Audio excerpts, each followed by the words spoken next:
नमस्कार दोस्तों, define stop loss में आपका बहुत बहुत स्वागत है। दोस्तों हमारे सामने अतुल ऑटो का डेली चार्ट है। तो यहाँ पे आप देख पा रहे जो स्टॉक है, the stock is making a formation of higher lows and higher highs. Higher lows का फॉर्मेशन बना रहा है स्टॉक, अपने लोज को हर बार ऊपर की तरफ शिफ्ट कर रहा है, ठीक है ना। लेकिन इसका जो हाई है, इसका जो हाई है वो एकदम कांस्टेंट, एकदम सेम है। हर बार आप देख रहे हो जो हाई है वो the high is constant but the lows are shifting. तो इसमें आप बन बेसिकली इसमें बन क्या रहा है दोस्तों, इसमें बन रहा है एक स्लोपिंग अपवर्ड वेज का, ये एक स्लोपिंग अपवर्ड वेज बन रहा है, स्लोपिंग अपवर्ड वेज। तो बेसिकली इसमें इंपॉर्टेंट क्या है कि इसमें सबसे जो इंपॉर्टेंट बात जो आपको ध्यान रखना है कि इसका जो लोअर हायर लो जो बन रहा है वो ब्रेक नहीं होना चाहिए। यहाँ पे आप देख पा रहे, यहाँ पे इसका लो था पहला, यहाँ पे दूसरा, यहाँ पे तीसरा है, ठीक है ना।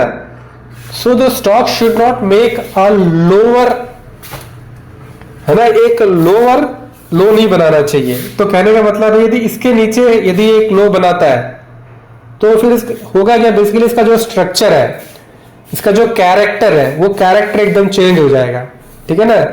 कैरेक्टर क्या हो जाएगा, बुलिश से इसका कैरेक्टर हो जाएगा बेरिश हो जाएगा, जो मतलब इसका कैरेक्टर चेंज हो जाएगा और जो हमारा एनालिसिस है वो हमारा एनालिसिस निगेट हो जाएगा।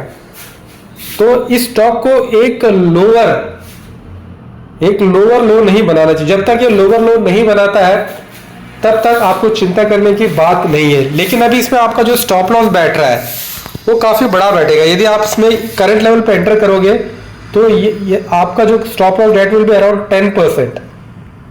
तो आपको करना क्या कि लेट इसको और एक हायर लो बनाने दीजिए। तो हायर लो बनाने का मतलब है the stock should fall from here and it should then again rise, ठीक है ना। फिर ये फॉल करना चाहिए, फिर एक राइज करना चाहिए।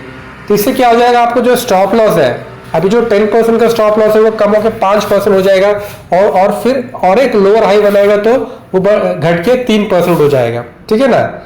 तो आपको जो याद रखने वाला, the stock should not break its lows, है ना। ये जो इसका अभी रीसेंट लोअर लो ये है, इसको ब्रेक करेगा तो फिर हमारा जो एनालिसिस है वो इनवैलिडेट हो जाएगा और जो स्टॉक का कैरेक्टर है वो कैरेक्टर हो जाएगा बुलिश से हो जाएगा बेयरिश।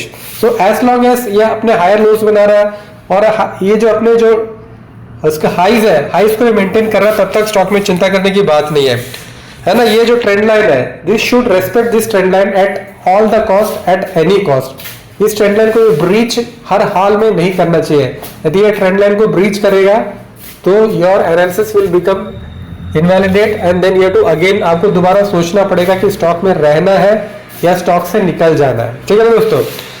और as far as other parameters concern, इसका जो सुपर ट्रेंड आप देख पा रहे हो, the super trend is still positive and the stock is trading above 20 day SMA, ठीक है ना। स्टॉक अपने 20 डे SMA के ऊपर ट्रेड कर रहा है। तो यहाँ पे आप जो 20 डे SMA को देखोगे तो आपको बहुत सारी जानकारी पता चलेगी, ठीक है ना। आपको स्टॉक का कैरेक्टर पता चलेगा, आपको स्टॉक का नेचर पता चलेगा। तो यहाँ पे आप देख पा रहे हो, यहाँ पे जो आपका 20 डे SMA था ये स्लोपिंग अपवर्ड था। जब ये स्लोपिंग अपवर्ड था स्टॉक बढ़ रहा था, ठीक है ना। यहाँ पे आप 20 डे SMA का स्लोप देखो, the slope was sloping downwards, stock गिर रहा था। फिर यहाँ पे आप देखोगे 20 डे SMA का जो स्लॉप था that was 45 degree sloping upwards था, तो स्टॉक बढ़ रहा था।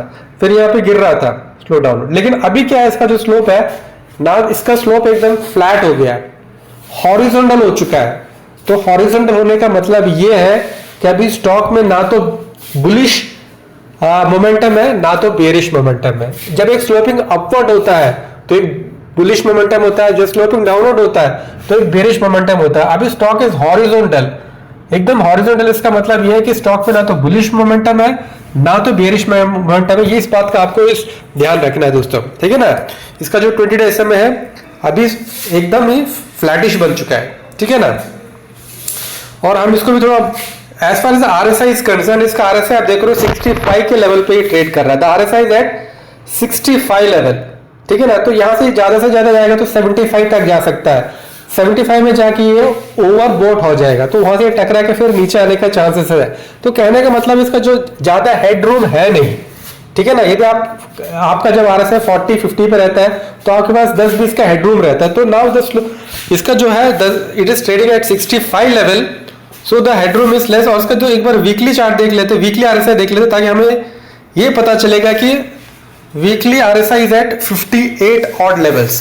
तो वीकली आरएसआई भी ठीक है और डेली आरएसआई थोड़ा सा ओवरहीटेड हो चुका है, ज्यादा ओवरहीट नहीं हुआ, थोड़ा सा ओवरहीट हो चुका है। और यहां से इसको जाने के लिए from 65 RSI it can go up to 70 और 75। उसके बाद the stock will take a U turn, क्योंकि स्टॉक ज्यादा बुलिश है नहीं, एक रेंज के अंदर फंसा हुआ है, एक रेंज में स्टॉक है, इसका अपर एंड डिफाइन है, ठीक है ना। बिकॉज इसका अपर एंड डिफाइन, अभी इसने डिसिसिवली अपने अपर एंड को ब्रेक नहीं किया, ब्रेक जरूर किया लेकिन the stock has not broken its upper and decisively है।